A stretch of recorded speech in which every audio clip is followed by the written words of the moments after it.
দেশের সবচেয়ে বড় চ্যালেঞ্জ সংস্কার পরিকল্পনা নয়, বরং সেগুলোর কার্যকর বাস্তবায়ন বলে মন্তব্য করেছেন সিপিডির ফেলো অর্থনীতিবিদ ডক্টর দেবপ্রিয় ভট্টাচার্য। তিনি বলেন, দুর্বল রাজনৈতিক অঙ্গীকার, দুর্বল সমন্বয়, গোষ্ঠী স্বার্থ ও জবাবদিহিতার ঘাটতির কারণে অনেক ভালো সংস্কার উদ্যোগী ব্যর্থ হয়ে যায়।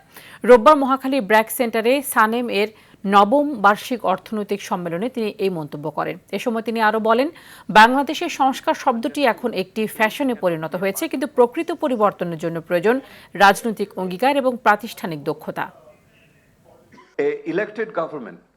দেশের সবচেয়ে বড় চ্যালেঞ্জ সংস্কার পরিকল্পনা নয়, বরং সেগুলোর কার্যকর বাস্তবায়ন। দুর্বল রাজনৈতিক অঙ্গীকার, দুর্বল সমন্বয়, গোষ্ঠী স্বার্থ ও জবাবদিহিতার ঘাটতির কারণে অনেক ভালো সংস্কার উদ্যোগী ব্যর্থ হয়ে যায়।